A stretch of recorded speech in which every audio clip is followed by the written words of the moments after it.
The principles of persuasion are a set of psychological rules to influence others. Originally, there were 6: reciprocity, scarcity, authority, consistency, liking, and consensus.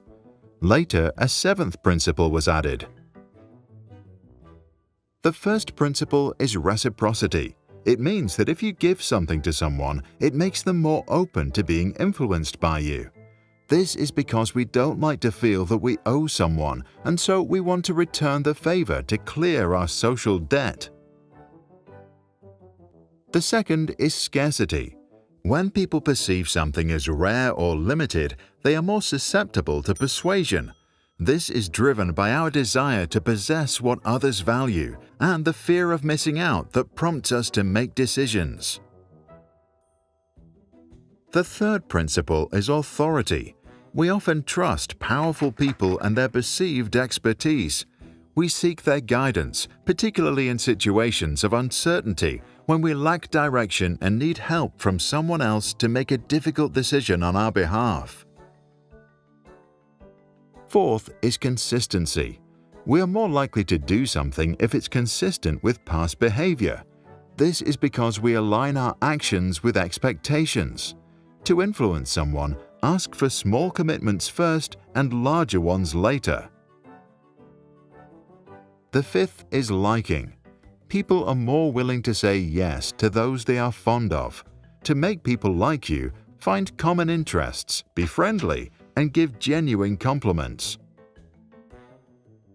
The sixth is consensus. Humans are inherently social. They want to conform to the group. Social proof can therefore persuade people to commit to something they otherwise doubt.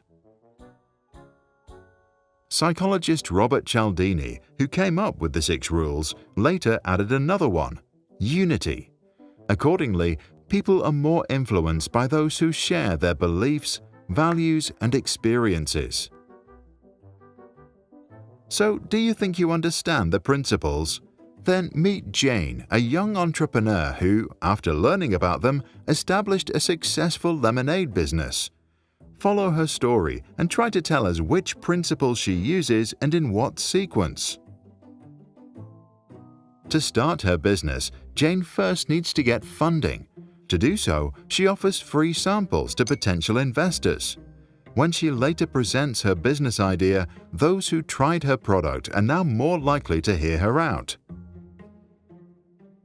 On her first week of business, Jane produces just enough to satisfy some customers, but pretends to run out before everyone gets what they lined up for. By doing so, she creates a sense of exclusivity. Jane then starts to showcase her top customers, encourages positive reviews, invites key opinion leaders to visit her shop, and hosts a local band to play on Sundays. Once her products are popular, customers can't get enough of them. To ensure she's not losing anyone, she distributes paper cups to those in line. Those that take the cup are then more likely to wait for what they came for. Despite all that success, when Jane tries to open a savings account, she gets laughed at. So she partners up with her supplier to appear trustworthy enough to get the job done. To strengthen her business, Jane listens to her customers and shows interest in the community. As a result, people will feel more connected to her company and stay loyal despite the competition. Now tell us in the comments below which of the 7 principles Jane applied and in what order. Note that if these ideas aren't enough to get the job done, here is one last piece of Cialdini's advice. When we ask someone to do us a favor, we will be more successful if we provide a reason, even if the reason is utterly unreasonable. What do you think? Will knowing these rules help you resist manipulation? And is it morally acceptable to use them for personal gain? Share your thoughts in the comments below.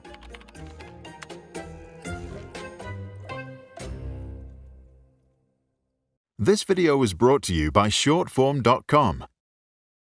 Shortform offers premium summaries of non-fiction books. If you want to dig deeper, say, on the principles of persuasion, but have no time, get Shortform Summary, where you can highlight key points, take personal notes, share your favorite quotes, and even challenge your understanding with exercises. The Shortform Library includes many topics from the fields of education, parenting, and psychology. Shortform's superpowered guides cover a new book's key ideas every week in simple language, plus include smart commentary and analysis.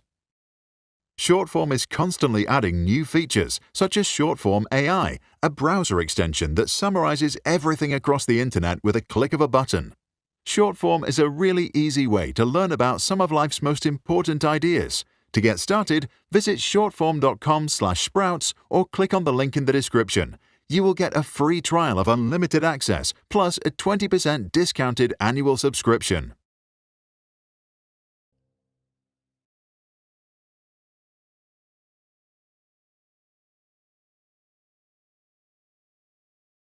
If you found this helpful, check out our other videos and subscribe. If you want to support our work, join us on patreon.com/sprouts. For more information and additional content, visit sproutschools.com.